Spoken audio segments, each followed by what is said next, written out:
रामबा मालिकेच्या आजच्या भागामध्ये आपण पाहणार आहोत की आता बेडरूममध्ये आरोही त्याचसोबत रमा आणि अक्षय बसलेली असतात.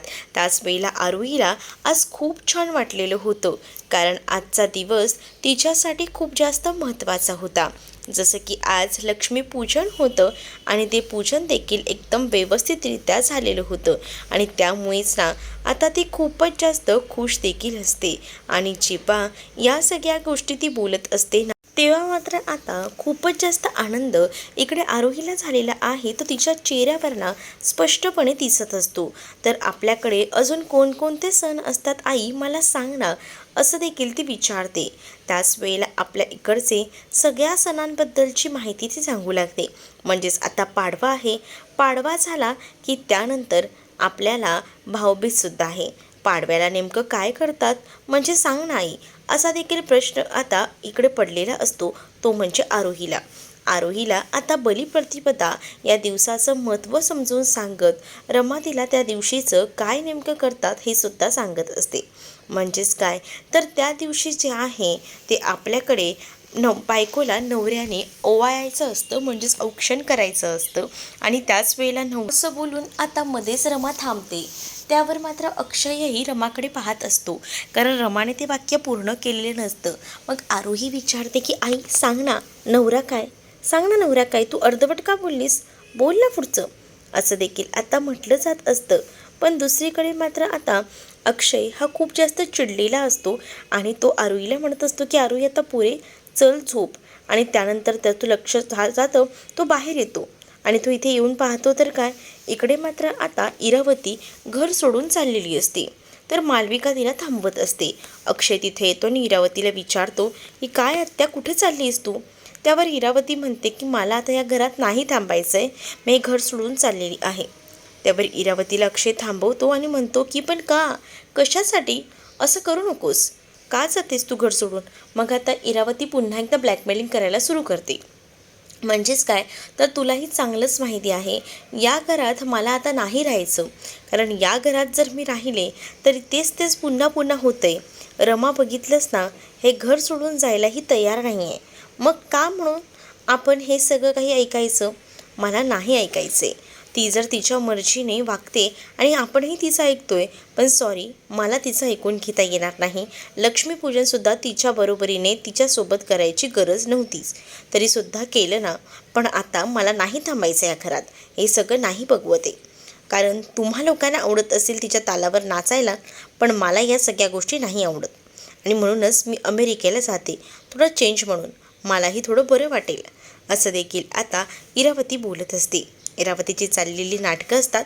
पण आता इथे जो अक्षय असतो ना, त्याला ब्लॅकमेल करायचं असतं आणि त्याचसाठी तिचे हे सगळे स्टंटबाजी सुरू असतात. आणि जेव्हा ही स्टंटबाजी ती करत असते तेव्हा इरावती मुद्दामूनच मनातून खूप जास्त हसत असते, कारण शेवटी तिला माहिती आहे ज्या काही गोष्टी आहेत त्या आपल्या मनाप्रमाणेच घडणार आहेत. तर इकडे रमा आणि आरोही हे बेडरूममध्ये बोलत असतात. त्याच वेळेला आरोहीला प्रश्न पडलेला असतो की आईने आपल्याला अर्धवट माहिती सांगितली आहे. मग ती बोलते, आई तू मगाशी मला सांगितलंच नाही नवरा काय. तर आता रमा तिला पूर्ण माहिती सांगते. म्हणजे जेव्हा बायको नवऱ्याचं औक्षण करते तेव्हा नवरा बायकोला गिफ्ट देतो. मग ही गोष्ट ऐकल्यानंतर मात्र आता खूपच आनंद इकडे असणाऱ्या या आरोहीला होतो.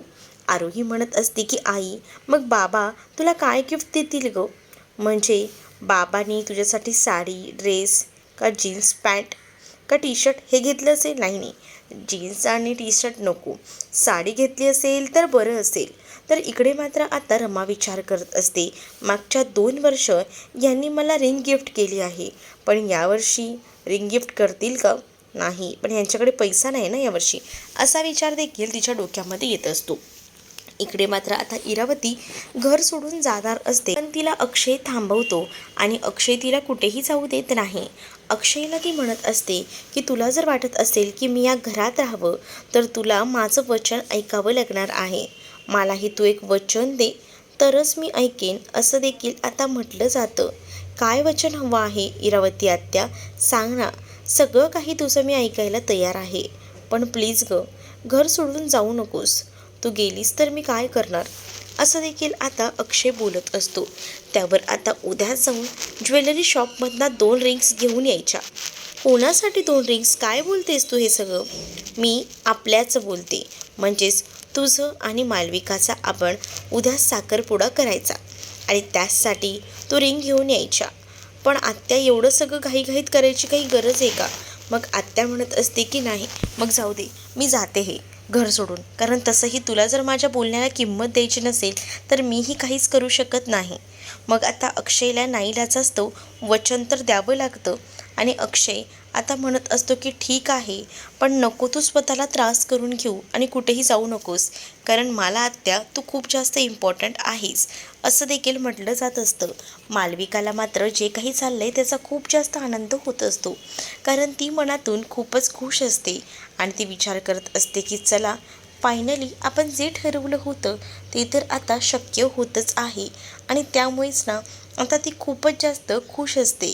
तर दुसरीकडे मात्र आता तिचा आनंद हा तिच्या चेहऱ्यावर मालविकाच्या दिसत असतो. अक्षय मात्र विचार करत असतो की मी जे काही करतोय ते परफेक्ट करतोय का? पण जर इरावती आत्या घर सोडून गेली तर? पण नको, आपण इरावती आत्याला तर थांबवण्यासाठी तिला तर वचन द्यायला हवं, असाच विचार अक्षय करतो. पण आता इरावती अक्षयला म्हणत असते की या सगळ्याबद्दल कोणालाही काही सांगायचं नाही, अगदी त्या रमालाही नाही, कारण आपण या सगळ्या गोष्टी ऐन वेळेला सांगायच्या, नाहीतर यामध्ये सुद्धा काही ना काही प्रॉब्लेम्स येतच राहतील. म्हणून मी तुला सांगते, दे मला वचन, देणार आहेस का की मी जाऊ? त्यावर अक्षयने आता इरावतीला वचन दिलेलं असतं आणि तो उद्या 2 जाऊन रिंग्स घेऊन येणार हे देखील म्हटलेलं असतं. त्यामुळे आता इरावती खुश असते. दुसरीकडे रमा ही बेडरूममध्ये असते. सकाळ झालेली असते आणि आरोहीची मात्र खूप जास्त लगबग सुरू असते. आरोही म्हणत असते की आई, बाबा कुठे गेलेत ग? सकाळपासून बाबा कुठेही दिसले नाही आहेत. कुठे गेलाय हा बाबा, खरंच ना, असं बोलून ती विचार करत असते. तर रमा तिला भरवत असते. तर त्याच वेळेला आता तिथे अक्षय आलेला असतो.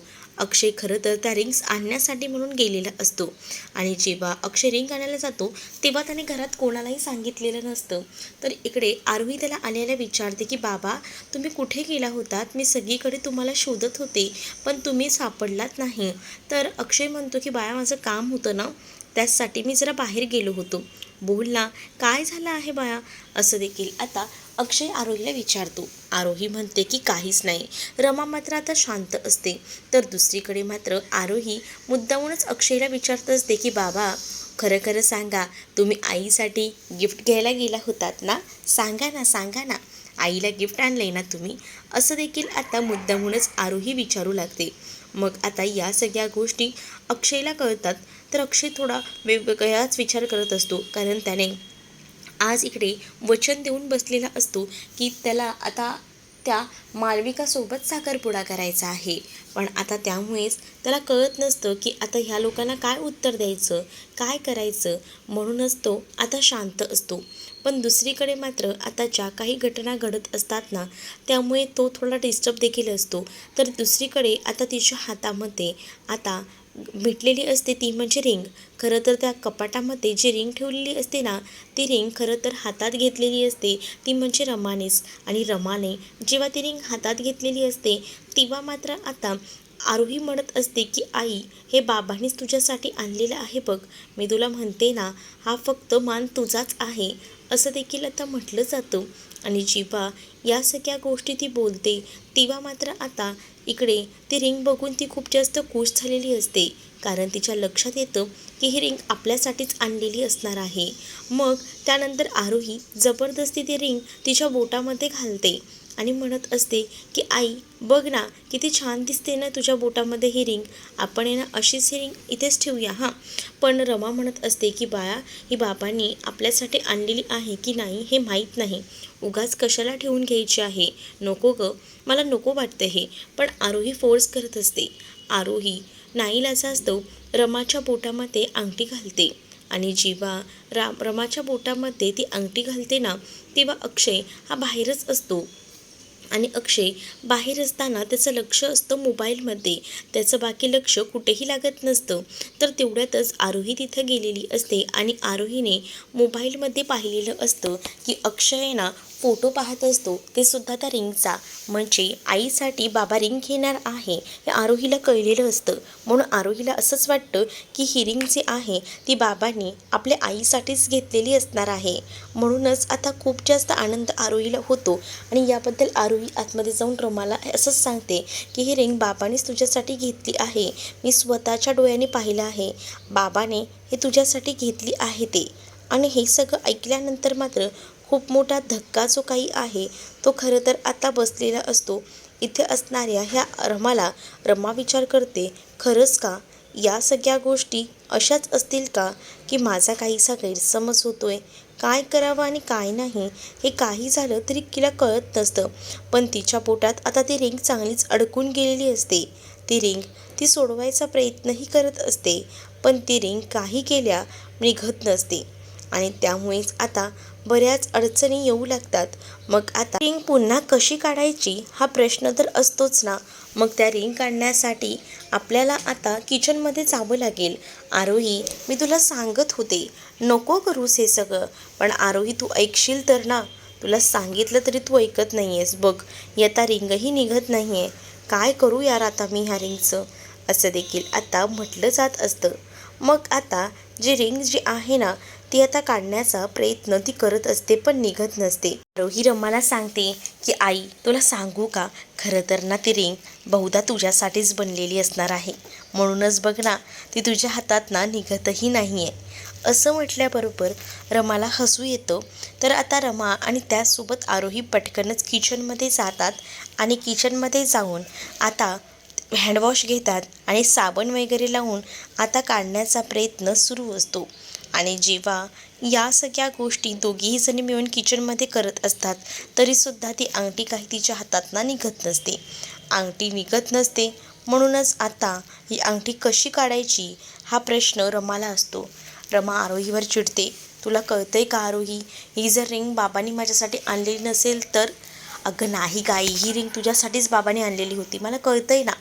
पण आपण हे असं सरप्राईज कुणाचं रिव्हील करायचं नसतं. बाबांनी दिली असती तेव्हा बघितलं असतं, पण आता बाबांना काय वाटेल आपण आधीच ही रिंग घेतली. काय ना खरंच तू, ही रिंगसुद्धा आता निघत नाही आहे. काय करायचं. तेवढ्यातच ना किचनमध्ये आता इरावती पाणी घेण्यासाठी म्हणून आलेली असते आणि जेव्हा इरावती तिथे येते तेव्हा इरावतीच्या समोरच आता तिथे ती राणीसुद्धा आलेली असते. तर अजूनही राणीनं काहीच कसं केलं नाही हा प्रश्न पडलेला असतो. म्हणूनच राणी सांगते की खरं तर ना आज अक्षयदादांनीच सांगितलं आहे की काहीच बनवायचं नाही, कारण आज ना दादांनी बाहेरून ऑर्डर केलं आहे नाश्ता जेवण सगळं काही, आणि काहीतरी संध्याकाळी पार्टी आहेत हे सुद्धा म्हणाले आहेत.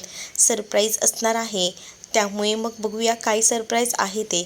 त्याचसाठी मी काहीच केलं नाही असं देखील आता बोललं जात असतं. पण बाबा कसलं सरप्राईज देणार आहे हा मुळात प्रश्न पडलेला असतो आणि म्हणूनच आता त्याबद्दल ती चौकशीसुद्धा करत असते. पण नेमकं काय घडलेलं आहे हे काहीच कळत नसतं. तर दुसरीकडे मात्र आता रमा विचार करत असते, पण इरावतीपासून आता ती आपलं बोट लपवत असते, कारण इरावतीने ते पाहायला नको असंच वाटत असतं. तर दुसरीकडे मात्र आता इरावती किचनमध्येच उभी असते. इरावती कधी जाते याची वाट रमा पाहत असते, कारण इरावती गेल्याशिवाय रमा आपला हात पुढे आणू शकत नाही, कारण ती अंगठी अक्षयने आणलेली होती आणि पुन्हा एकदा इश्यू होईल. आणि यासाठी रमा ते फेसवॉश हँडवॉश सगळं काही लपवून ठेवत असते. तिने अक्षरशः तेल लावूनसुद्धा ती अंगठी काढायचा प्रयत्न केलेला असतो, पण तरीसुद्धा ती अंगठी काही निघत नसते. इतकी घट्ट ती अंगठी बसलेली असते. इरावती आता किचनमधून निघून जाते. खरं तर इरावतीला खूप जास्त आनंद होत असतो. तिला वाटत असतं की तीच जिंकलेली आहे. तिला असं वाटतं की रमापासून आपण या सगळ्या गोष्टी लपवून ठेवल्या आहेत, म्हणजे सगळ्या गोष्टी आपल्या म्हणण्याप्रमाणे होणार आहेत. पण सगळ्या काही गोष्टी पलटून टाकलेल्या असतात, त्या म्हणजे आरोहीने आधीच रमाच्या बोटात अंगठी घालून आता पूर्णपणे इरावतीचा प्लॅन फ्लॉप केलेला असतो. मात्र आता इथे इरावती बेडरूममध्ये जाऊन खूप जास्त खुश असते. तिने आता ठरवलेलं असतं ना की रमाला सुद्धा या साखरपुड्यात खुश करायचं. तिच्यासाठी मुळात हे मोठं सरप्राईज द्यायचं असतं. तर मालविका म्हणत असते, मी कोणती साडी नेसू, आणि पूर्णपणे शॉपिंग वगैरे सुद्धा झालेली असते. तुला ही साडी नेसायची आहे असं देखील सांगण्यात येतं. पण रमाची साडी जी असते ना, ती मालविका घेत असते आणि मला हीच साडी नेसायची आहे असं म्हणते. पण त्यावर मालविका म्हणते की ही साडी तुझी नाही आहे, ही साडी एका स्पेशल व्यक्तीची आहे. कोणाची, पण ही साडी मला आवडली होती असं मालविका म्हणते.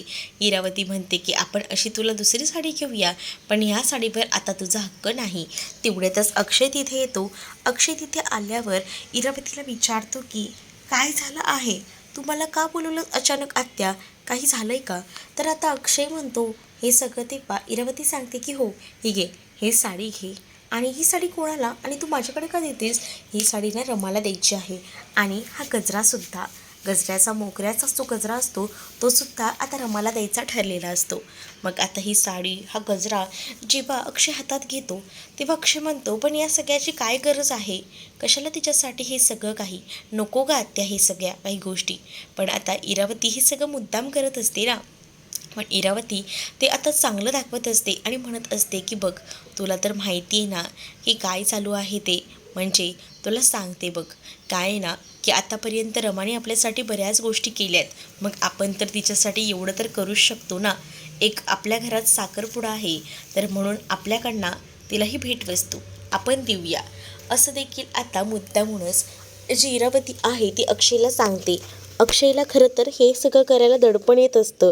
तर रमाला साडी कशी द्यायची, रमाला तयार होऊन कसं यायला सांगायचं, कारण पुन्हा रमा काहीसा गैरसमज करून घेईल अशी भीती मनामध्ये अक्षयच्या असते. म्हणून अक्षय थोडा ताचरत असतो. पण मुद्दामून मालविकाने आणि इरावतीने प्लॅनिंग करून अक्षयकडे ती साडी दिलेली असते. अक्षयला आता इरावती सांगते की अक्षय प्लीज ऐक, जा ती साडी रमाला दे, कारण रमाने आपल्याला जेव्हा काही घर नव्हतं, नोकरी नव्हती, तेव्हा ऐन वेळेला तिने आपल्याला आसरा दिला आहे. मग त्याचे आपण पान नको का फेडायला, आणि त्याचमुळे मला असं वाटतं की तू हे तिला जाऊन दे असं देखील आता म्हटलं जातं. मग आता या सगळ्या गोष्टी जेव्हा अक्षयच्या समोर येतात ना, तेव्हा अक्षय म्हणतो की ठीक आहे, ठीक आहे, मी जातो आणि तिला ही साडी देतो असं तो आता म्हणू लागतो.